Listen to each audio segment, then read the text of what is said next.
नमस्कार जी। आज मार्च की 10 तारीख है और मैं अपने गार्डन में एक बहुत ही खूबसूरत प्लांट जो कि हमेशा ही हरा भरा रहता है, एवरग्रीन प्लांट है और उसकी कोई ख़ास केयर नहीं करनी पड़ती। उसे आप किसी पॉली बैग में भी ग्रो कर सकते हैं और चाहे आप किसी सीमेंट पॉट में भी लगा सकते हैं, प्लास्टिक पॉट किसी में भी लगाइए और बहुत ही भरे हुए इतने फूल आते हैं उसमें। तो आपको दिख ही रहा होगा मेरे कैमरा स्क्रीन पे। तो मैं चलिए आपको नज़दीक से दिखाती हूँ। गर्मी मेरे यहाँ खूब हो रही है, मेरा गार्डन फिर भी ये देखिए बहुत ही अच्छे से अभी भी खिल रहा है।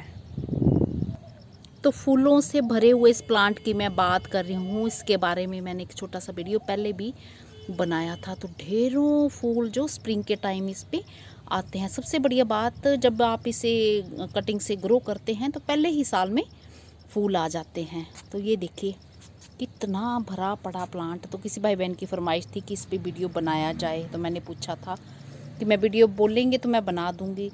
तो ये इस प्लांट का जो नाम है वो अरेंथीमम पुलचैलम भी कहा जाता है और कोई लोग इसे अरेंथीमम पुलकैलम भी कहते हैं। आपका जो मन करे आप इसे कह सकते हैं।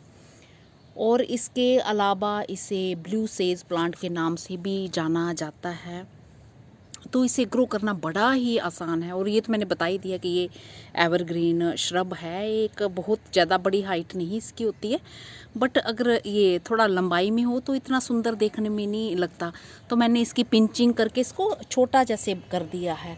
तो इसमें जब बरसात के टाइम लगाते हैं तो पिंचिंग करते रहें इसकी, तो ये खूब घना ये हो जाता है इस तरह से।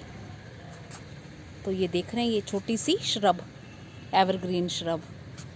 तो हालांकि मैं पहले जानकारी दे चुकी हूँ, गली मोहल्ले में ये बिकने आया था। तो मैंने पता नहीं 25 रुपीज़ का मैंने मई महीने में लिया था, लास्ट टू लास्ट ईयर।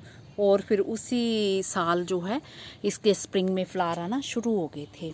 पर फूल तभी आते हैं, इसका रूट बॉल बहुत जल्दी बनता है। रूट बॉल को हटा दिया जाए और पानी वगैरह की व्यवस्था अच्छी रखी जाए तो ढेरों फूल ये देख रहे हैं। पहले ये देखिए कितने अच्छे से इतने फूल गुच्छों में इसके आते हैं, खिलते हैं। तो चलिए इस प्लांट के बारे में आगे मैं और जानकारी दे दूं। प्रोपगेशन इसकी कैसे की जाती है, तो इसे आप स्प्रिंग के टाइम या फिर बरसात के टाइम कटिंग से ग्रो कर सकते हैं। तो कटिंग आपने 3 या 4 इंची की ले लेनी है। और मैंने तो क्या किया था कि इसकी प्रूनिंग करके, जैसे एक गमले में मैंने कटिंग डाल दी थी तो वो उसमें अपने आप ही रूट्स जहाँ जहाँ से टच कर रही थी और बरसात के टाइम सब उस पे रूट्स बन गई थी। और मैंने फिर सारे वो अपने फ्रेंड्स के घरों में भी उसके प्लांट्स पहुँचाए। हालांकि मैंने मिट्टी में दबाई भी नहीं थी। तो इतना ये आसान है इसे ग्रो करना। तो आप अभी भी लगाओगे इसकी कटिंग तो अभी भी इसकी कटिंग जो है हो जाएगी। तो ये तो प्रोपगेशन की बात होगी। और मिट्टी कैसी चाहिए, ये किसी भी गार्डन की फर्टाइल मिट्टी में ईज़िली ग्रो हो जाएगा। और मिट्टी बनाने के लिए आप एक हिस्सा वो एक पार्ट जो है मिट्टी का ले सकते हैं और एक पार्ट ह्यूमस, जैसे प्लांट के गले सड़े हिस्से जो सारे होते हैं ना, जैसे पत्ते हुए, रूट्स हुई, ये सब जितने भी हिस्से होते हैं वो मिला सकते हैं। और एक पार्ट आप इसमें सैंड मिला लीजिए और एक पार्ट आप गोबर की खाद या फिर वर्मी कंपोस्ट मिला सकते हैं। तो ये मिट्टी होगी। और धूप कैसे चाहिए, वैसे तो इस प्लांट को धूप पसंद है पर डायरेक्ट सनलाइट से इसे बचाना है। तो पत्तियां हैं पूरी जलने लगती हैं।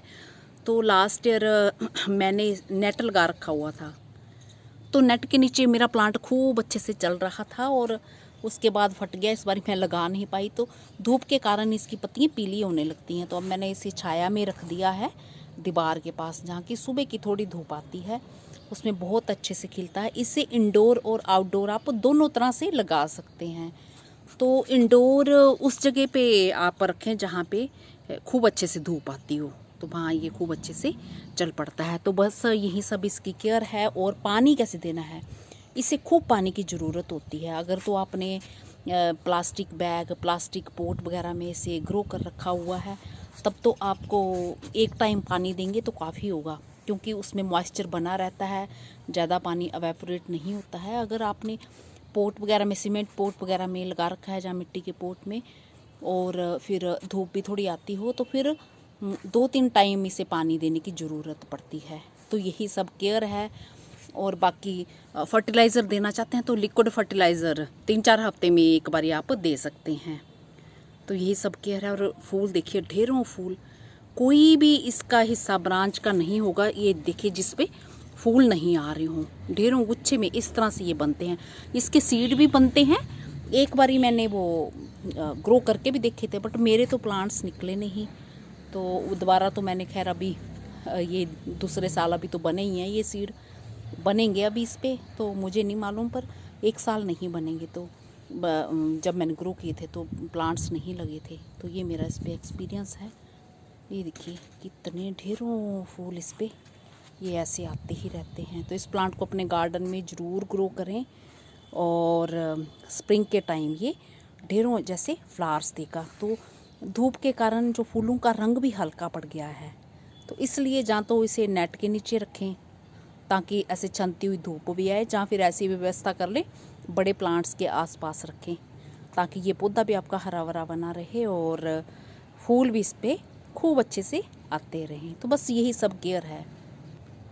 और साल में एक बार इसका रूट बॉल जो आप हटा लें। जो मेरा पुराना पौधा है मैंने उसका रूट बॉल नहीं हटाया और पानी भी मुझे खूब देना पड़ता है, तो उसमें अब इस बारी फूल नहीं आए हैं। तो ये मैंने जो ये वाला प्लांट है ये मैंने कटिंग जो है बरसात के टाइम तैयार की थी। तो बरसात के टाइम की थी तो कुछ महीनों में ही फूल अभी जब सीज़न आया स्प्रिंग में इसके आ गए। तो मेरा ख्याल अब आप समझ गए होंगे। तो ये जो प्लांट मैंने लगाया हुआ ये मैंने आटे वाले उसमें बैग में कटिंग ग्रो कर दी थी, तो उसमें बहुत अच्छे से चल रहा है। और इसमें मुझे एक टाइम ही पानी देना पड़ता है क्योंकि इसमें मॉइस्चर बना रहता है और पानी इसको हल्की मॉइस्ट मिट्टी ही पसंद है, सूखी मिट्टी इसको बिल्कुल पसंद नहीं है। इसी के साथ नमस्ते जी, शुक्रिया।